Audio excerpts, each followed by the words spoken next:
Hello everyone.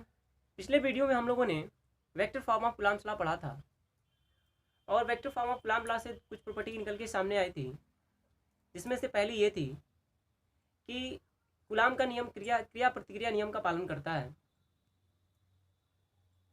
और दूसरी जो प्रॉपर्टी थी वो ये कि कूलम्ब के नियम से प्राप्त होने वाला जो बल होता है वो केंद्रीय बल होता है। तो कूलम्ब का नियम हम लोगों ने केवल दो स्थिर बिंदु आवेशों के बीच पढ़ा था। आज हम लोग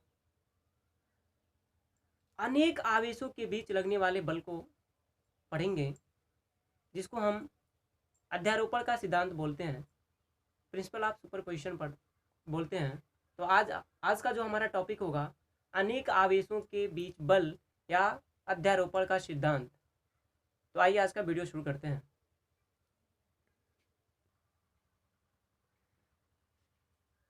अध्यारोपण का सिद्धांत या अनेक आवेशों के बीच बल ये बताता है कि कोई एक ऐसा निकाय है जिसमें बहुत सारे आवेश हैं, तो किसी एक पार्टिकुलर आवेश पे जो लगने वाला बल होगा वो अन्य आवेशों के कारण लगने वाले बलों के सदिश योग के बराबर होता है। यही क्या है, अध्यारोपण का सिद्धांत होता है।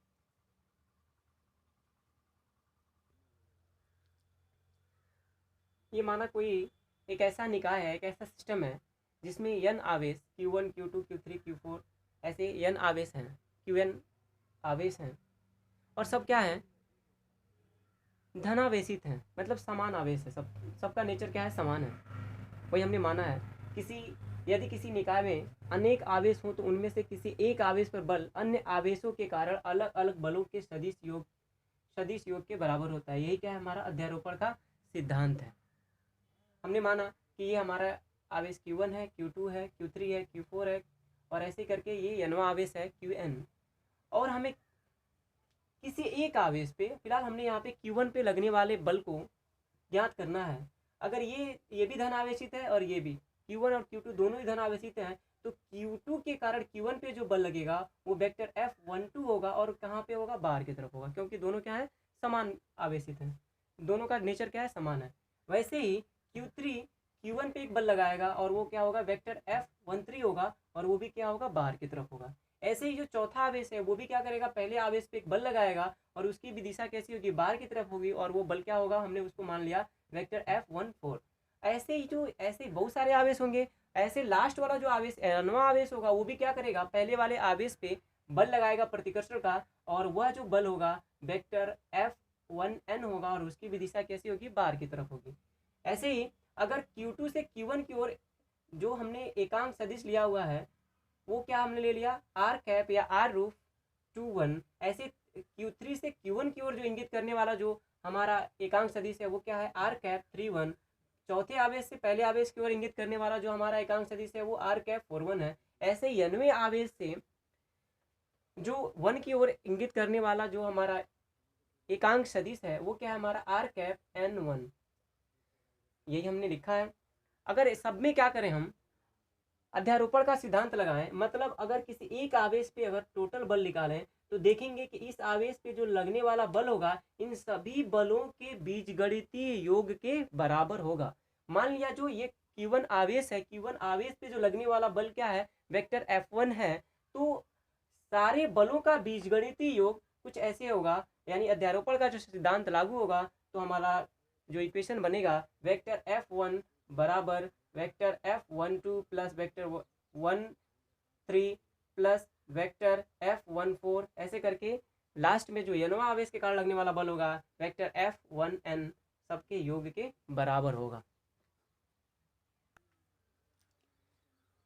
यदि अध्यारोपण के सिद्धांत में ही हम वेक्टर F12 का मान रखें तो उसका मान होगा 1/4πε0 Q1 और Q2, और यहाँ पे हो जाएगा वेक्टर R21 का माड का स्क्वायर, और ये हो जाएगा उसकी दिशा में जो हमारा एकांक सदिश था वो लिख लेंगे। सबका मान रखें तो कुछ ऐसे आ जाएगा। यहाँ पे देख रहे हैं हम कि Q ऊपर देखिए अंश में सभ्य जो कि न्यूमिनेटर में हर जगह पे Q1 कॉमन है, इसलिए हमने यहाँ पे ऊपर Q1 कॉमन कर लिया अंश में, और हर में देखिए 1/4πε0 1/4πε पूरे इक्वेशन में मिलेगा।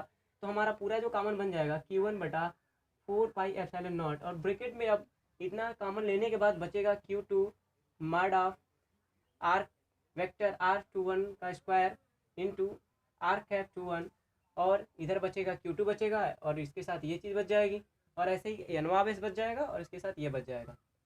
अगर इसको हम सिग्मा के रूप में लिखें तो लिख सकते हैं इसको Q1/4 पाई एप्सिलॉन नॉट और समेशन ऑफ i 2 से n तक QI, क्योंकि i यहाँ पे देखिए 2 3 4 5 6 7 ऐसे सीक्वेंस मिल जाएगा, तो इसको हम लिख सकते हैं QI, और नीचे देखिए 2 1 3 1 4 1 5 1 ऐसे मिलता जाएगा, तो उसको हम लिख सकते हैं 2 1 3 1, मतलब 1 तो सब में कॉमन है इसलिए हमने 1 लिख दिया, और इसके जगह पे 2 3 जहाँ से सीक्वेंस मिल रहा था उसको हमने क्या लिख दिया i, तो ये हो जाएगा R vector R i 1 mod का स्क्वायर, और यहाँ पे हो जाएगा फिर यही चीज़ यहाँ पे हो जाएगा कैप के साथ, और i जो सिग्मा की जो लिमिटेशन शुरू होगी कहाँ से कहाँ तक, मिनिमम जो वैल्यू होगी i कहाँ से इंडिसेस कहाँ से शुरू होगा 2 से लेके n तक।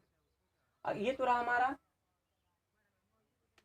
एकांक सदिश के रूप में। अगर हम इसको स्थिति सदिश के रूप में लिखना चाहें तो हम जानते हैं कि आर कैप को जब हम चेंज करते हैं तो इसको लिखते हैं आर कैप बराबर लिखते हैं हम लोग vector R upon mod of vector R, ऐसे लिखते हैं। जब आर कैप को हटाएंगे तो वेक्टर आ जाएगा, और वेक्टर अगर यहाँ पे हमारा क्या है 2 1 है तो यहाँ पे भी हमारा 2 1 होगा, और यहाँ पे भी हमारा क्या होगा 2 1 होगा। इसको जब हटाएंगे तो नीचे माडा ऑलरेडी है तो ये हो जाएगा क्यूब, हमने इसको क्यू लिख दिया, और ऊपर हो जाएगा आर कैप, और जब उसको ऐसे लिखेंगे तब जब हम इसको स्थिति सदिश के रूप में लिखेंगे तो हमारा हो जाएगा वेक्टर F1 बराबर, यानी पहले आवेश पर लगने वाला परिणामी बल बराबर 1/4 pi epsilon not Q1 common हो जाएगा, और फिर से ब्रैकेट में बड़े ब्रैकेट में हो जाएगा समेशन ऑफ QI बटा vector R1 minus RI mod का क्यूब, और इंटू हो जाएगा वेक्टर R1 माइनस RI, और ये I की वैल्यू कहाँ से कहाँ तक होगी 2 से लेके n तक। तो ये कह रहा हमारा अध्यारोपण का सिद्धांत रहा। अब हम गुरुत्वाकर्षण बल तथा कूलाम बल में कुछ डिफरेंट देखेंगे। अब हम लोग विद्युत बल की गुरुत्वाकर्षण बल से तुलना कर लें तो जो हमारा पहला टॉपिक है, अगर फार्मूला लिखे हैं तो गुरुत्वाकर्षण बल का जो फार्मूला होता है F बराबर मतलब बल बराबर गुरुत्वाकर्षण बल बराबर Gm1m2/r²। ये क्या है, माना दो पिंड हैं या दो वस्तुएं हैं जिनका क्या है ये द्रव्यमान है। ये पहले पिंड का द्रव्यमान m1 है और ये दूसरे पिंड का द्रव्यमान m2 है, और ये दोनों द्रव्यमानों के बीच की दूरी है, और ये क्या है सार्वत्रिक गुरुत्वाकर्षण नियतांक एक कांस्टेंट है। और यहाँ पे अगर इलेक्ट्रिक फोर्स में देखें तो यहाँ पे भी इलेक्ट्रिक फोर्स बराबर 1/4 pi epsilon not Q1 Q2/r²। ये क्या है, पहले वस्तु पर उपस्थित आवेश है और ये दूसरे वस्तु पर स्थित आवेश है, और ये जो r है इन दोनों आवेशों के बीच की दूरी है। तो हम यहाँ पे देख रहे हैं कि जिस तरह से गुरुत्वाकर्षण बल जो फार्मूला जिस तरह से गुरुत्वाकर्षण बल के लिए हम अप्लाई कर रहे हैं सेम उसी तरह का फार्मूला हम वैद्युत बल के लिए भी अप्लाई कर रहे हैं। तो लगभग दोनों बल एक ही तरह के नियम का पालन करते हैं कह सकते हैं। और दूसरा जो पॉइंट है वो ये है कि जो गुरुत्वाकर्षण बल होता है वो सदैव आकर्षण का होता है, चाहे द्रव्यमान छोटा हो या चाहे पृथ्वी से भी बड़ा या फिर सूर्य से भी बड़ा हो, तो वो हमेशा उनके बीच आकर्षण का ही बल लगेगा। यही है दूसरा जो पॉइंट हमारा कि जो गुरुत्वाकर्षण बल होता है वो सदैव क्या होता है आकर्षण का होता है, जबकि जो इलेक्ट्रिक फोर्स है वैद्युत बल है वो आकर्षण वो प्रतिकर्षण दोनों का होता है। क्योंकि द्रव्यमान एक ही प्रकार का होता है चाहे वो छोटा हो बड़ा हो, लेकिन जो आवेश है आवेश दो प्रकार के होते हैं। अगर धन है मतलब दोनों आवेश धनात्मक है या दोनों आवेश ऋणात्मक हैं तो दोनों के बीच प्रतिकर्षण होगा, जबकि अगर एक धनात्मक है और दूसरा ऋणात्मक है तो दोनों के बीच आकर्षण होता है। इसलिए जो गुरुत्वाकर्षण बल है वो केवल और केवल आकर्षण का होता है, जबकि जो वैद्युत बल है वो आकर्षण और प्रतिकर्षण दोनों का होता है, मतलब दोनों बल पाया जाता है। जो गुरुत्वाकर्षण बल है वो किस माध्यम में रखा गया है इस बात पे निर्भर नहीं करता, चाहे वो एयर में हो, वैक्यूम में हो या फिर किसी मीडियम में हो, ईथर में हो, काल्पनिक मीडियम है एक, तो उसी के बीच किसी भी माध्यम में रखा जाए तो ये इस माध्यम के ऊपर निर्भर नहीं करता है, जबकि ये जो हमारा वैद्युत बल है वो माध्यम पर निर्भर करता है। ये जो बल है सबसे अधिक निर्वात या वायु में होता है, और जैसे ही किसी माध्यम में रखा जाता है तो वो बल घटता जाता है। तो इसलिए ये बल जो गुरुत्वाकर्षण बल है वो माध्यम पर निर्भर नहीं करता है, जबकि जो वैद्युत बल है इलेक्ट्रिक फोर्स वो माध्यम पर निर्भर करता है।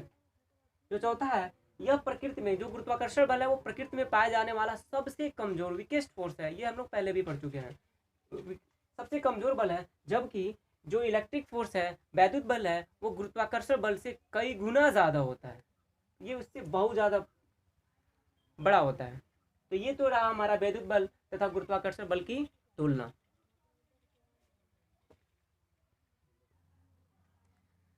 आइए हम लोग अब जानते हैं अविरत आवेश कंटिन्यूअस चार्ज क्या होता है। जैसा कि हम लोग जानते हैं कि आवेश की प्रकृति क्वांटीकृत होती है तथा किसी वस्तु पर जो आवेश की मात्रा होती है वो मूल आवेश के पूर्ण गुणज के रूप में होती है। और हम लोग जानते हैं कि मूल आवेश बहुत ही कम,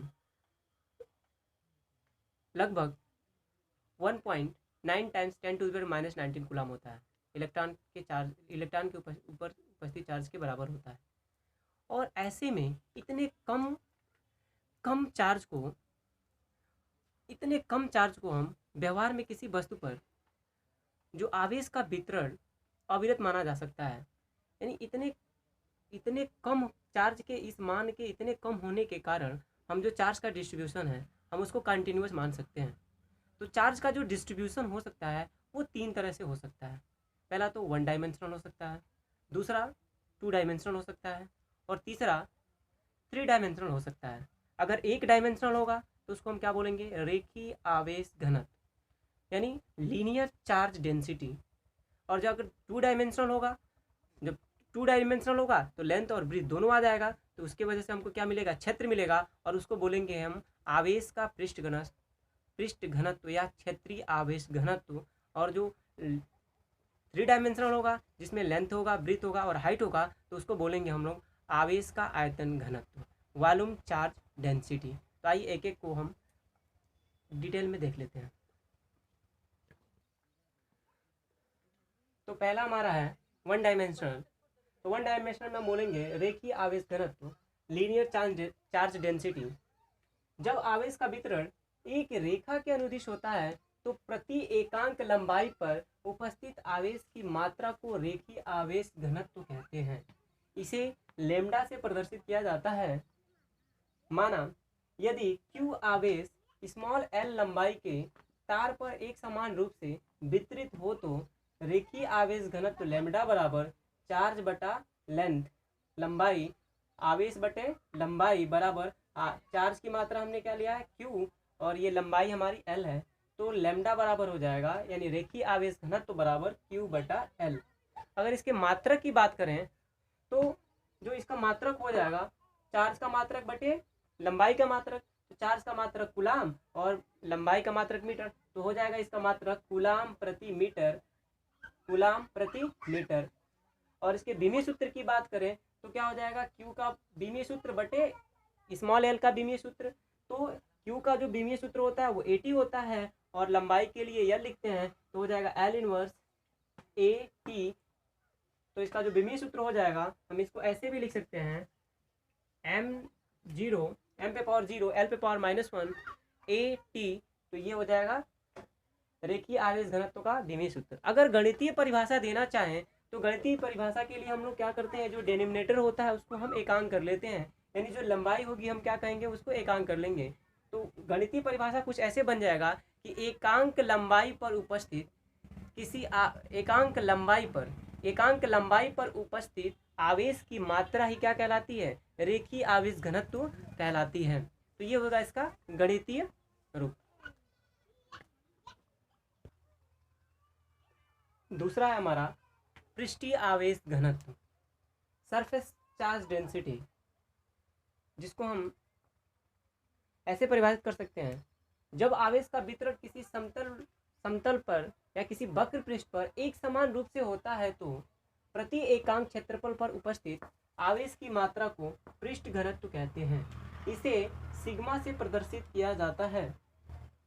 माना किसी पृष्ठ कैपिटल ए पर आवेश स्मॉल क्यू एक समान रूप से वितरित हो तो उसका पृष्ठीय आवेश घनत्व सिग्मा बराबर चार्ज अपान एरिया, और चार्ज की मात्रा हमने क्यू लिया है, एरिया को हमने कैपिटल ए लिखा है, तो पृष्ठीय आवेश घनत्व सिग्मा बराबर हो जाएगा क्यू बटा ए। अब सिग्मा का अगर मात्रक या पृष्ठीय आवेश घनत्व या क्षेत्रीय आवेश घनत्व का अगर हम मात्रक की बात करें तो मात्रक हो जाएगा कूलाम प्रति मीटर स्क्वायर, क्योंकि एरिया का मात्रक होता है मीटर स्क्वायर।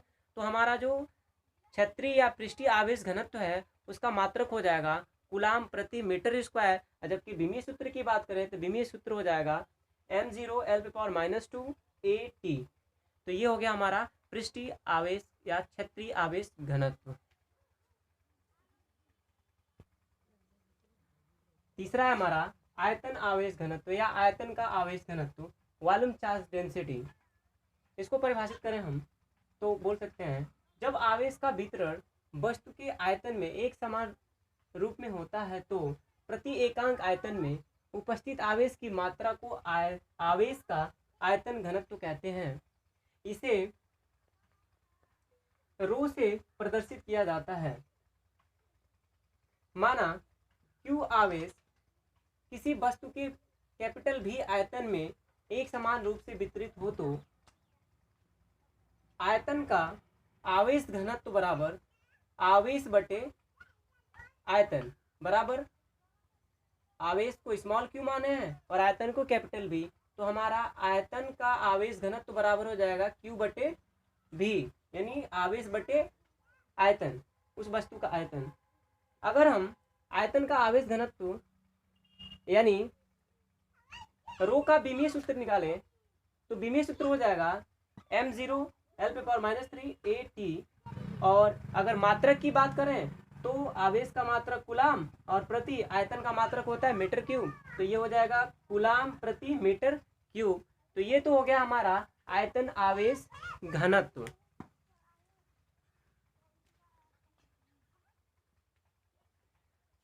नेक्स्ट वीडियो में हम लोग जो भी टॉपिक्स पढ़े हैं उससे रिलेटेड जो भी न्यूमेरिकल्स होंगे, आंकिक होंगे, उसको करेंगे।